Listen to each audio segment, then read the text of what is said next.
Bienvenue dans le débat sur France 24. C'est le 21e jour de guerre en Ukraine. Alors que les bombardements continuent sur les grandes villes, Volodymyr Zelensky s'est adressé au Congrès américain en visioconférence.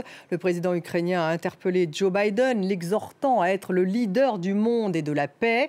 Il a demandé une nouvelle fois la mise en place d'une zone d'exclusion aérienne au-dessus de son pays. Une demande jusqu'ici toujours refusée par Joe Biden, même si un certain nombre de parlementaires démocrates et républicains sont favorables à l'envoi d'avions militaires à l'Ukraine. Le président américain a ajouté une aide supplémentaire de 800 millions de dollars à l'Ukraine.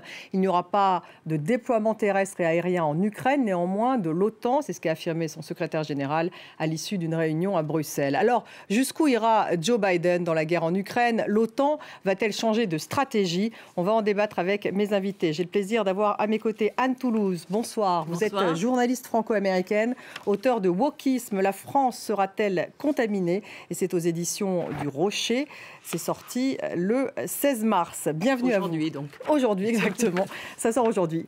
Merci d'être avec nous. Elena Volochine, notre correspondante de France 24 en Russie. Bonsoir Elena. Bonsoir Stéphanie. Nous avons en duplex de Washington Christian Hanley, consultant politique auprès du Parti démocrate. Bonsoir à vous.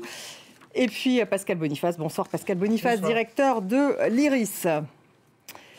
Avant cette discussion, on va rappeler justement que Volodymyr Zelensky, le président ukrainien, s'est adressé au Congrès américain, un peu dans la tradition des leaders étrangers qui s'adressent aux deux chambres américaines depuis 1945. Churchill, Mandela, Merkel ou encore la reine Elisabeth s'étaient livrés à ce même exercice. Il a fait bien sûr en visioconférence d'Ukraine et il a projeté une vidéo d'ailleurs de l'Ukraine sous les bombes. On peut en voir un extrait.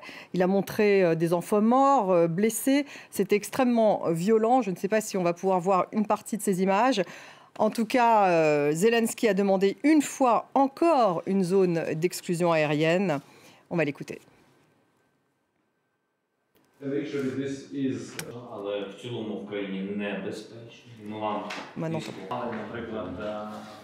Nous devons protéger le ciel ukrainien pour protéger les citoyens. Et ainsi, la Russie ne pourra pas continuer à terroriser nos villes libres. Si c'est trop demandé, eh bien, nous proposons une alternative. Vous savez de quel système de défense aérienne nous avons besoin. Nous avons besoin d'une aviation puissante pour protéger notre peuple, notre terre, notre liberté. Et ainsi, vous pourrez aider les Ukrainiens, vous pourrez aider l'Europe.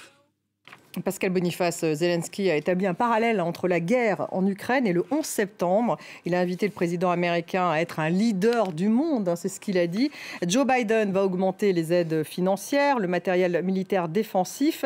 Mais pour le moment, aux États-Unis, on ne décide pas d'envoyer des avions militaires à l'Ukraine. Est-ce qu'il pourrait céder à un moment donné, Joe Biden? Je ne crois pas. Et je pense que même tous les élus républicains et démocrates réunis qui ont applaudi très chaleureusement Zelensky ne seraient pas prêts à rentrer en guerre pour les soutenir l'Ukraine.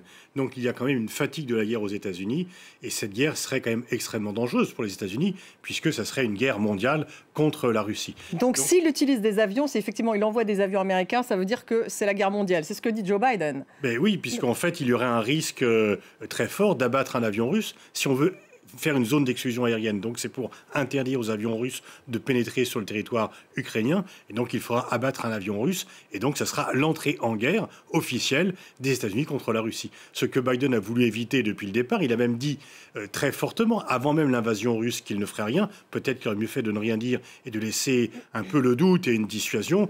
Et je le vois mal, maintenant que la situation est encore plus dangereuse, le faire. Et je ne pense pas qu'il y ait un soutien au Congrès. Donc les gens sont très favorables à Zelensky. Ils l'applaudissent. Ils sont prêts à lui envoyer de l'argent, prêts à lui envoyer des armes, mais qui ne sortent pas des équipements de l'armée américaine. On parle de système anti-aérien, système anti-char. C'est-à-dire que c'est des armes qui seront fabriquées, mais qui ne seront pas extraites de l'armée américaine pour lui donner. C'est donc pas une participation directe, c'est une aide indirecte. Depuis déjà assez longtemps, les États-Unis aident militairement l'Ukraine. Il y a de la formation, il y a des transferts de matériel, il y a des aides assez importantes qui vont être augmentées pour faire mal à l'armée russe sans participer. La limite, c'est la participation directe au conflit pour l'armée américaine. Christian Hanley, vous qui travaillez avec les démocrates justement à Washington, il y a un débat tout de même au Congrès, puisque le sénateur Rob Portman, par exemple, qui lui est républicain, ou encore la démocrate Amy Klobuchar, eux sont favorables à l'envoi d'avions militaires en Ukraine. Est-ce qu'effectivement, il pourrait faire pression sur Joe Biden ? Effectivement, non. En fait, c'est un jeu politique pour eux. C'est un acte parce qu'ils sont républicains, ils veulent embarrasser, si vous voulez, Joe Biden, que ce soit ici aux États-Unis ou à l'étranger.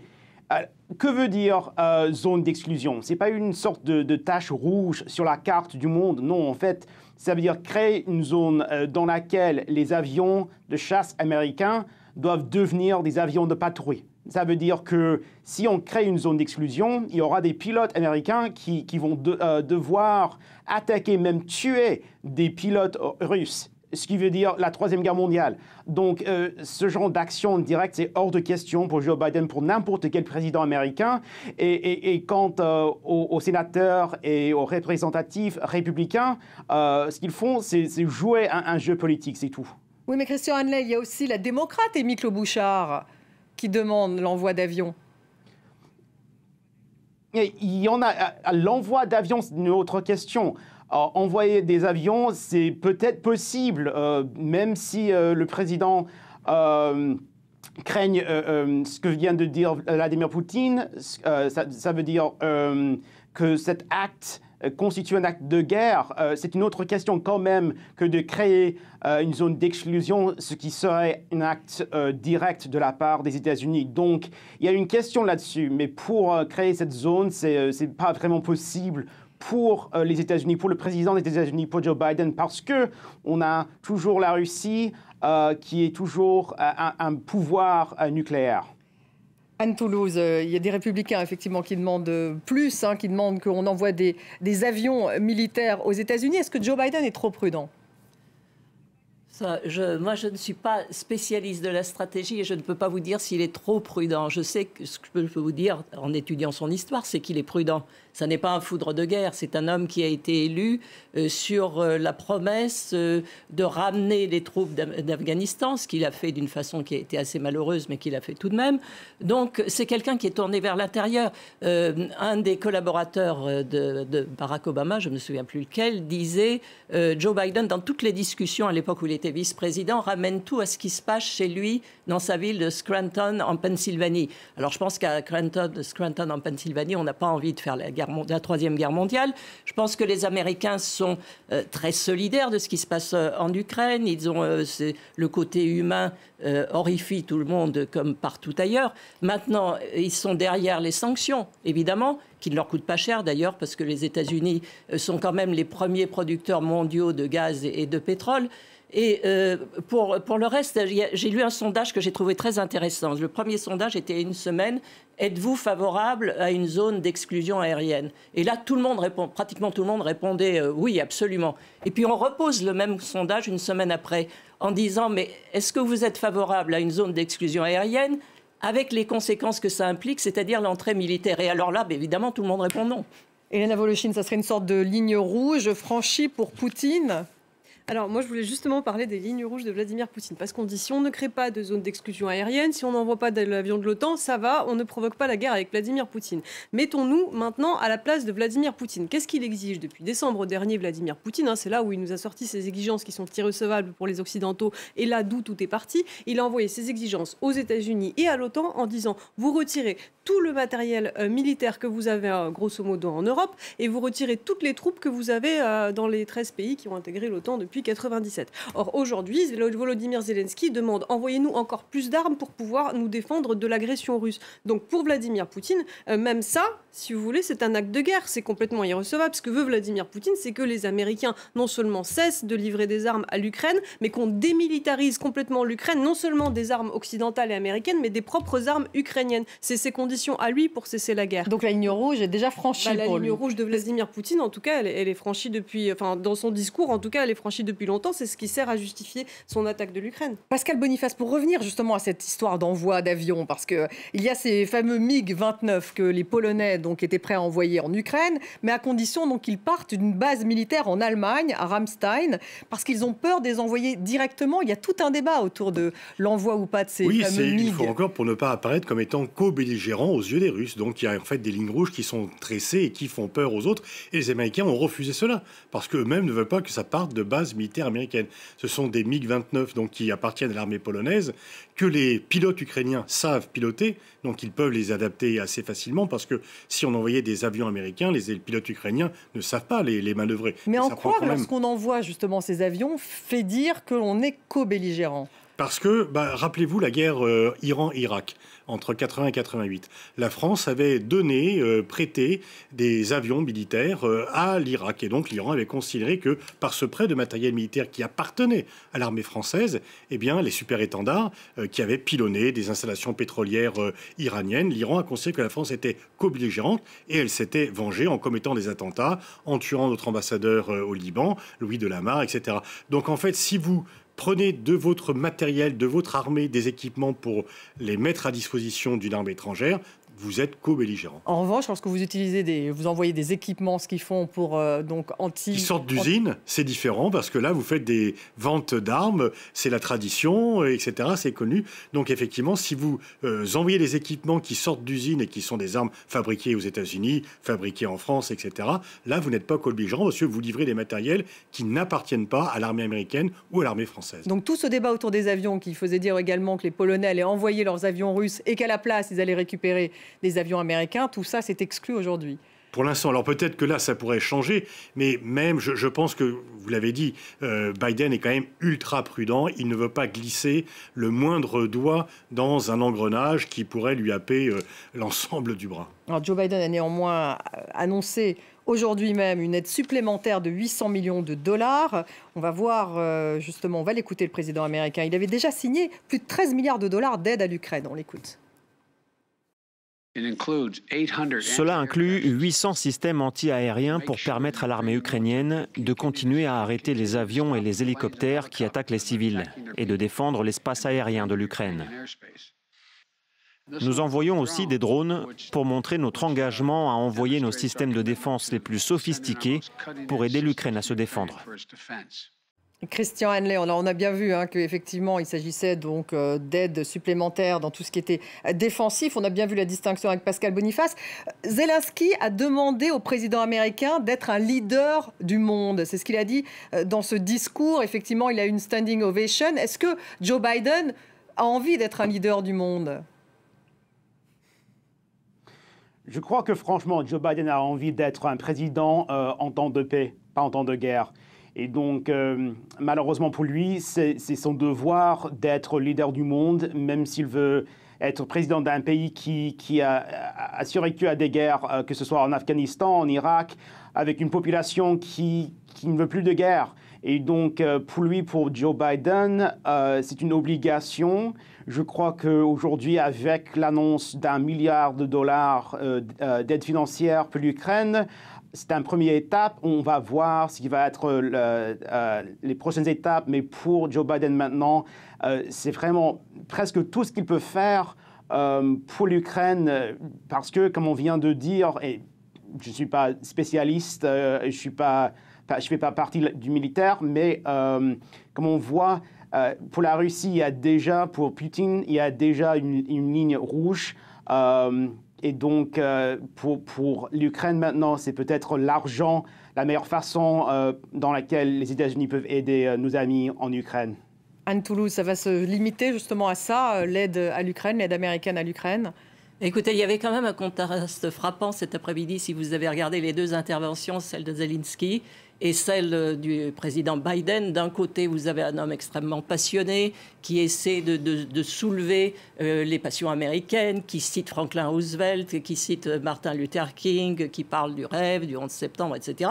Et puis après, vous avez Joe Biden qui ouvre son carnet de chèques. Que peut-il faire d'autre ? C'est un président qui a une sorte de mauvais sort contre lui, puisqu'il a été élu, il faut dire, avec une coalition extrêmement hétéroclite, qui était composée de la gauche du Parti démocrate, des côté du reste du Parti démocrate et de tous les gens qui en avaient assez de Donald Trump et qui, de mon point de vue, sont peut-être une majorité. Donc il est obligé de gouverner au milieu de tout ça sans contrarier personne pour ne pas perdre le mid-term. Et on en revient toujours là.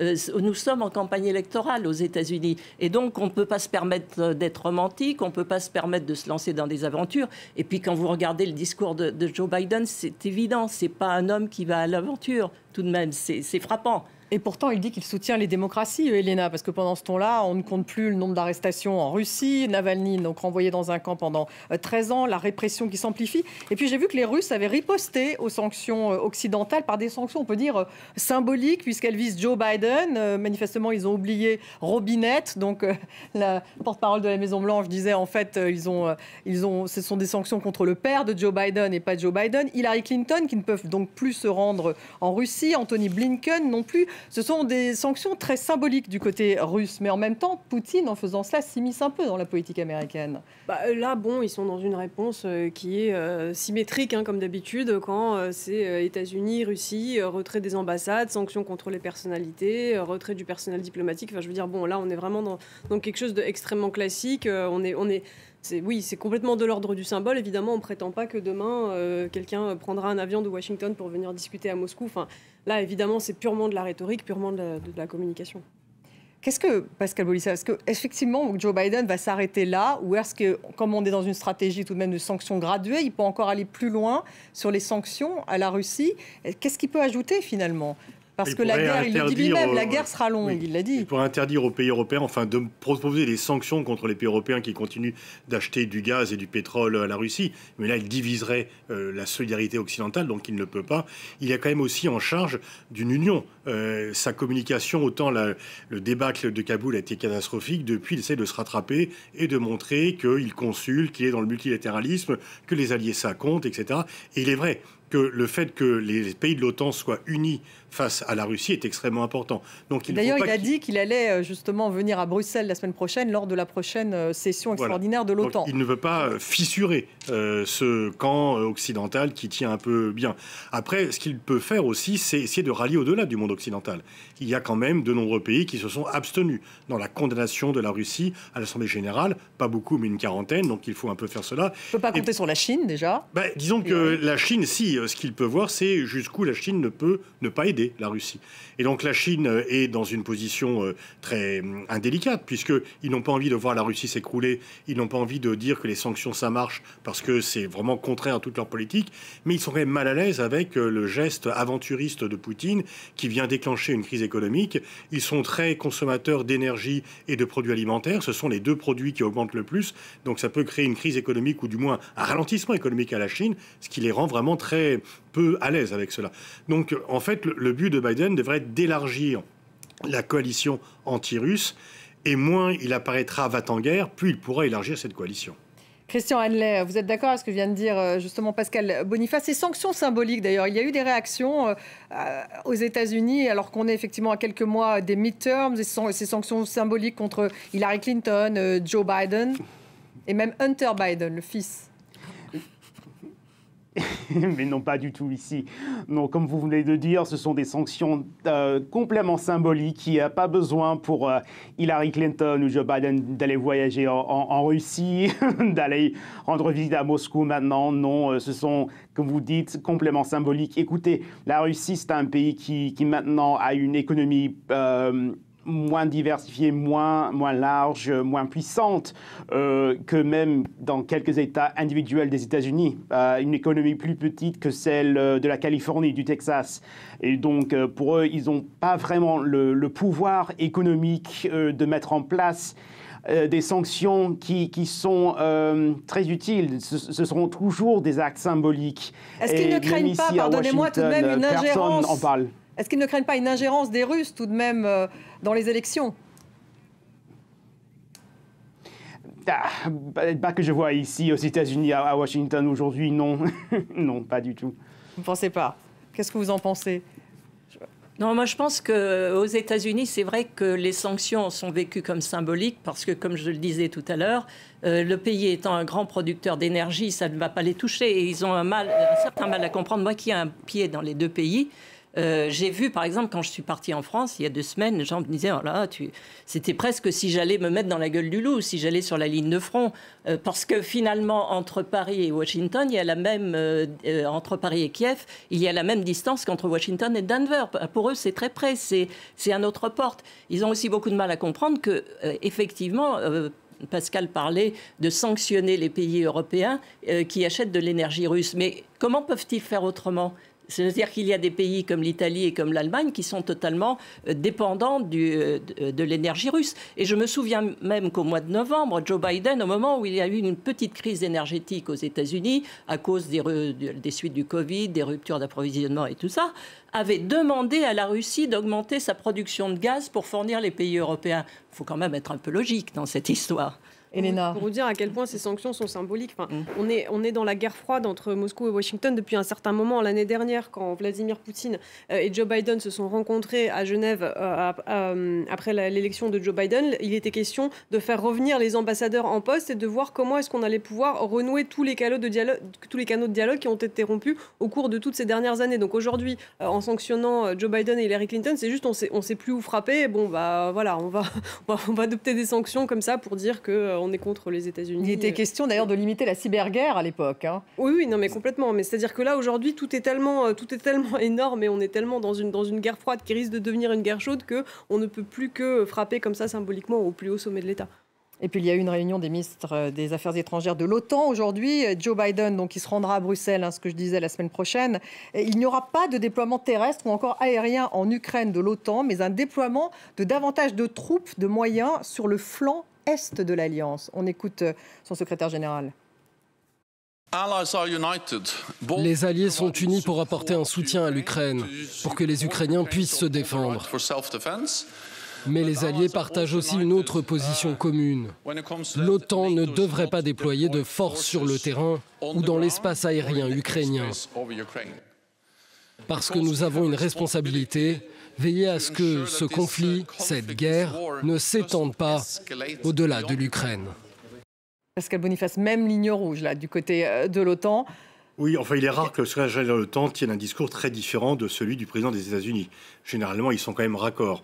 Donc, effectivement, là, il confirme qu'il ne déploie pas de soldats de l'OTAN en Ukraine parce que ces soldats pourraient être pris pour cible par l'armée russe et se défendre. Et donc, là, ça serait la guerre. Donc, effectivement, on est dans la même ligne. C'est rien dans le ciel et rien sur terre par rapport à l'Ukraine. Et on masse autour de l'Ukraine pour envoyer comme signal à la Russie, ne touchez pas aux pays de l'OTAN, parce que là, Biden a été par contre très précis que le moindre centimètre carré d'un pays de l'OTAN qui serait attaqué par la Russie, là, déclencherait la guerre. Donc ça, c'est une vraie ligne rouge côté occidental. Oui. Est-ce que ça veut dire véritablement que les Américains enverraient un missile en Russie si effectivement un missile touchait la Pologne? Alors, ce n'est pas les représailles massives, ce n'est pas forcément un missile. Ah oui, un missile non nucléaire, effectivement. Oui, si ce ne serait pas tout de suite la guerre nucléaire, mais effectivement, les propos de Biden sont très clairs. Si un pays de l'OTAN est attaqué, l'article 5 sera mis en œuvre, qui prévoit une solidarité automatique des autres pays. Et donc, ce pays serait défendu par les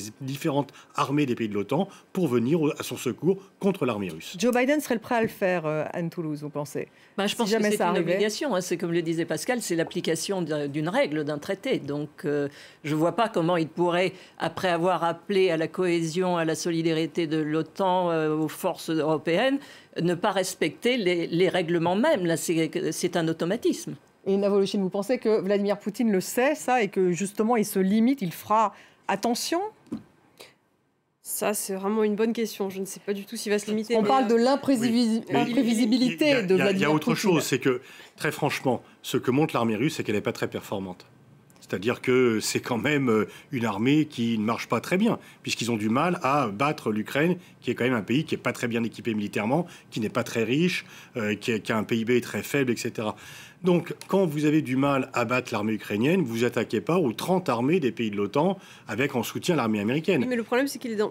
Pardon, moi je pense qu'il est peut-être dans une logique où il n'a pas grand-chose à perdre. On n'a pas encore peut-être joué toutes ses cartes non plus côté russe, parce qu'il y a un gros contingent qui est en Ukraine, mais il y a aussi un contingent qui est encore prêt à rentrer en Ukraine. Donc, il y a une force de motivation d'un côté ukrainien, mais il y a une force de frappe juste physique, parce que tout le budget de la défense de ces dernières années en Russie a été... tout le budget de l'État fédéral ces dernières années en Russie a été réorienté à la défense. Et donc, on a des armements dernier cri, on a une force de frappe juste militaire qui est extrêmement puissante. Donc oui, il y a le manque de motivation des hommes, il y a le manque logistique, mais je pense que les difficultés auxquelles est confrontée l'armée russe, potentiellement, elles pourraient être résolues en cours de route en réajustant la stratégie, en réajustant le commandement. Je serais prudente avec ça et je serais aussi prudente avec le fait de dire que Vladimir Poutine a surestimé sa force et qu'il n'attaquera jamais ou même ne ferait pas tomber par erreur un missile dans un pays de l'OTAN. Pascal Boniface, on va remonter là-dessus. Non, enfin très franchement, je sais bien qu'il a commis une très grave erreur de jugement en attaquant l'Ukraine, en sous-estimant les forces ukrainiennes et surestimant les siennes propres. Mais l'Ukraine est une chose, l'OTAN est une autre. Au-delà de l'aspect de l'article 5, c'est que c'est simplement la puissance. Rien que les pays européens de l'OTAN ont des dépenses militaires de 250 milliards. Les dépenses militaires russes, c'est 60 milliards. Donc plus les États-Unis, là je pense qu'il n'est pas suffisamment irréaliste pour se permettre d'attaquer l'OTAN. C'est la même chose qu'il n'attaquerait jamais l'Ukraine et qu'il n'irait jamais jusqu'à Kiev. Moi, c'est tout ce que je dis. Je ne dis pas qu'il va le faire. Je dis simplement qu'il est, comme vous le disiez, complètement imprévisible et qu'on ne sait pas en fait. Il faut revenir à ses motivations au final. Christian Hanley, est-ce que les États-Unis, effectivement, si jamais Vladimir Poutine franchissait cette ligne rouge, volontairement ou non volontairement, est-ce qu'il y aurait cet article 5 ? Est-ce que les Américains, donc, qui sont au commandement de l'OTAN, le feraient véritablement, riposteraient ? On se souvient quand même de Barack Obama qui avait parlé d'une ligne rouge en Syrie. Oui, mais la première ligne rouge en Syrie, ce n'était pas une vraie ligne rouge légale, historique, avec une longue tradition entre alliés comme la ligne rouge dans l'Europe de l'Est pour les pays membres de l'OTAN. Écoutez, la semaine dernière, vers la fin de la semaine, jeudi, vendredi, on a eu Kamala Harris qui faisait le tour de l'Europe de l'Est, qui était à Varsovie avec le président de la Pologne, qui était en Roumanie aussi, et qui a dit plusieurs fois que les États-Unis étaient prêts toujours à défendre chaque centimètre carré du territoire des pays membres de l'OTAN. Ça veut dire la Pologne, la Roumanie et toute l'Europe de l'Est, l'Europe centrale. Donc, si on vient d'envoyer notre vice-président à Varsovie, à l'Europe de l'Est, pour faire ces promesses, je crois que ça va être la politique de cette administration pendant la durée de cette guerre en Ukraine, oui. Anne Toulouse, il le ferait, il riposterait.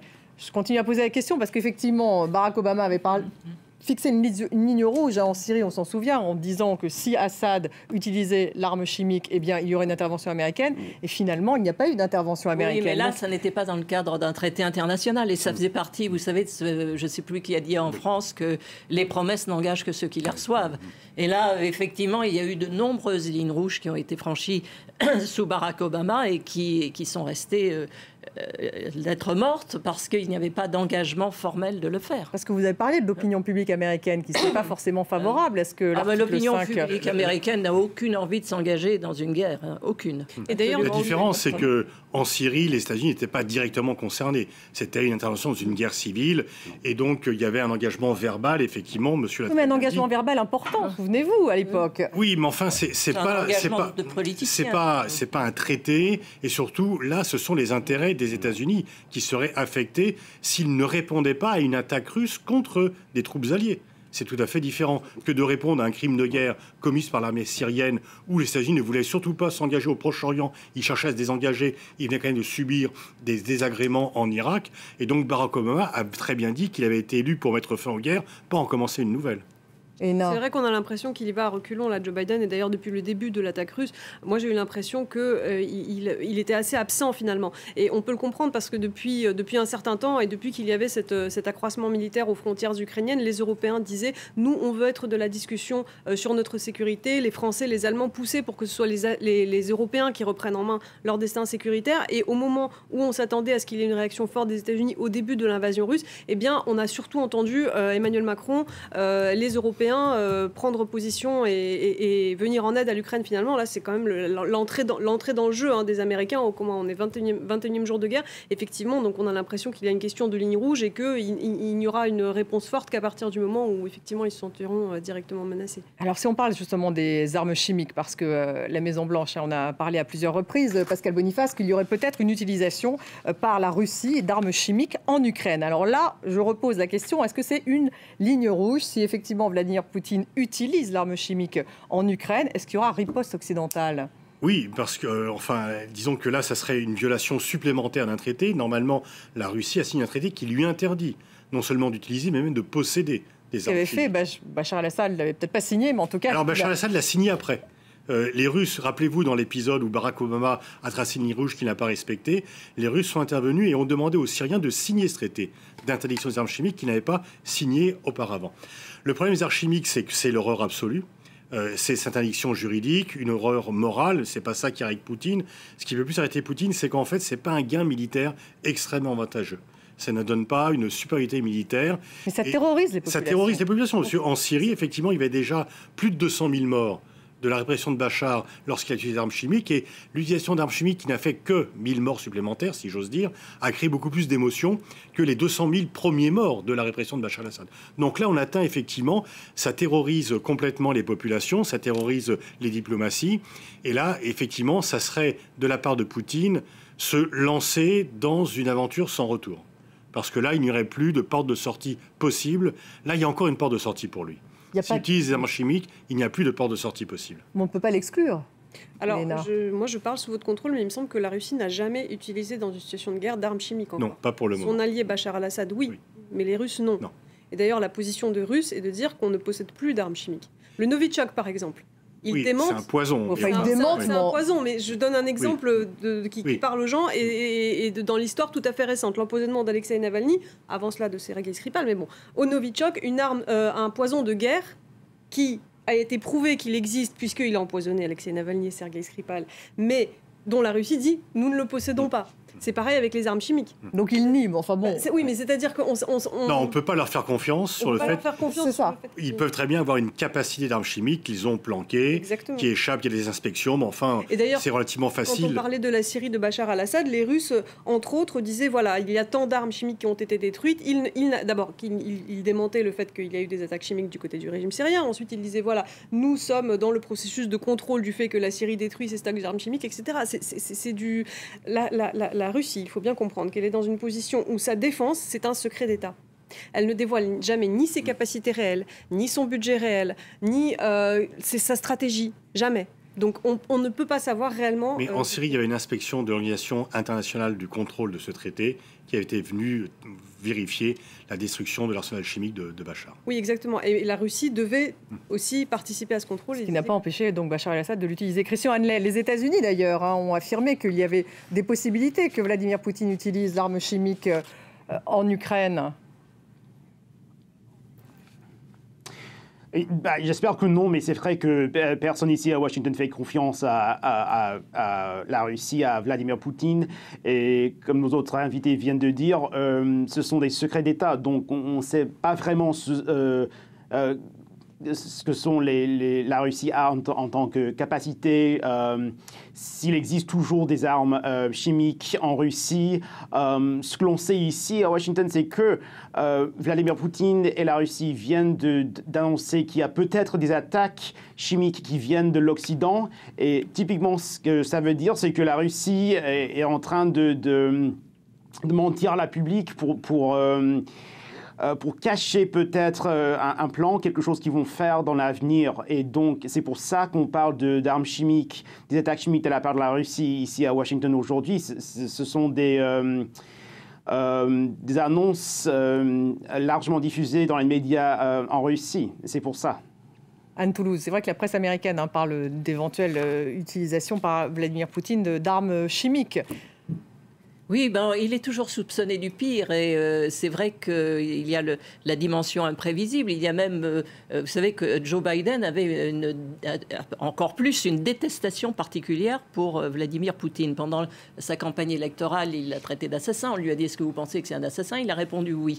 Et il raconte très volontiers, puisque c'est un homme qui a en quelque sorte, il est toujours dans le narratif de sa propre histoire, que quand il a rencontré pour la première fois Escalité Vladimir Poutine au Kremlin, et c'était à l'époque où il était vice-président, il l'a regardé et il lui a dit « Je regarde dans vos yeux et vous n'avez pas d'âme ». Alors il doit le penser encore plus aujourd'hui. C'était une référence à George Bush qui, lors de la première rencontre, avait dit « j'ai regardé dans ses yeux et j'ai vu son âme ». Donc il y avait déjà au départ, c'est un homme Joe Biden qui n'a pas une grande constance dans sa politique internationale, c'est le moins qu'on puisse dire, et dans ses opinions sur la politique internationale, on a toujours une, c'est qu'il ne pouvait pas souffrir Vladimir Poutine et qu'il s'en méfiait, et aujourd'hui il doit se dire qu'il a bien raison. Pascal Boniface, est-ce qu'effectivement, pour revenir sur le sujet, comment est-ce que les États-Unis pourraient intervenir si effectivement il y avait utilisation de cette arme chimique il y a par Vladimir deux Poutine. solutions. Hein. C'est durcir encore les sanctions économiques, mais là on arrive un peu au bout, ou prendre la décision de rentrer en guerre. Et il n'est pas certain qu'il le fasse malgré l'utilisation d'armes chimiques, parce que là, ça serait une décision assez lourde, et peut-être même au contraire qu'il se dirait décidément, Poutine est prêt à tout, on n'a pas intérêt à se lancer dans une guerre contre lui. Donc là, il y a vraiment... mais une fois encore, l'avantage militaire de l'arme chimique n'est pas aussi évident que cela. Elle peut se retourner contre vous, les vents peuvent être contraires, etc. Donc pour l'instant, Poutine peut continuer à détruire l'Ukraine sans recourir aux armes chimiques. S'il le faisait, c'est qu'il aurait décidé finalement de couper tous les ponts avec le monde occidental et de se lancer dans une fuite éperdue sans retour.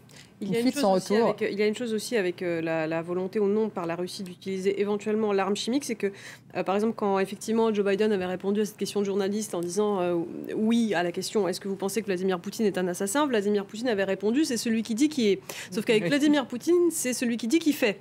Donc Vladimir Poutine qui accuse sans cesse les Ukrainiens de crimes de guerre, on prétend aujourd'hui de quel côté sont les crimes de guerre. C'est pareil avec le pilonnage des couloirs humanitaires, et ce serait éventuellement pareil avec une attaque à armes chimiques. C'est-à-dire qu'il est tout à fait possible, je n'exclus pas le scénario, où demain Vladimir Poutine utilise l'arme chimique et que sa propagande dise voilà, les Ukrainiens sont responsables d'une attaque chimique. Ça, c'est quelque chose qui est vraiment qui serait dans la ligne directe de ce que fait le régime de Poutine. Donc c'est vraiment pas à exclure, parce qu'effectivement il pourrait instrumentaliser. Ça peut servir à cela aussi, c'est pas à exclure. En disant effectivement, en disant que ça a été fait du côté des Ukrainiens. Mais et en propageant des fake news.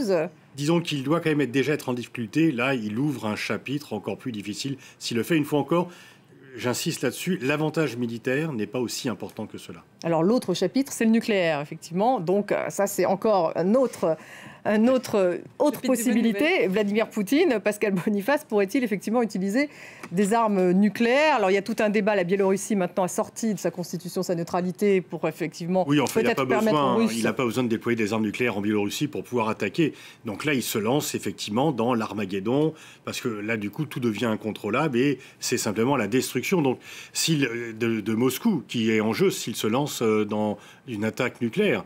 Alors, est-ce qu'il est devenu complètement cinglé et que plus rien ne le retient? Il y a quand même des procédures, heureusement. C'est-à-dire que même si Poutine, tout d'un coup, est atteint par un virus mortel et qu'il se dit « j'en ai marre, je vais tout faire péter avant d'aller au paradis », il y a quand même des procédures qui font qu'il n'a pas le doigt sur le bouton et qu'il ne va pas se réveiller furax en disant « toc ». Il n'est pas seul, c'est ce que vous dites, oui. Elena Voloshin.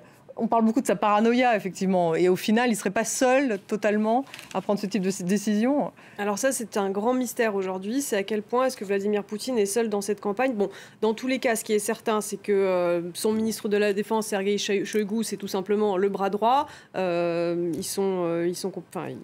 c'est les deux bras d'une même machine. Sergueï Shoïgu, qui manifestement a changé.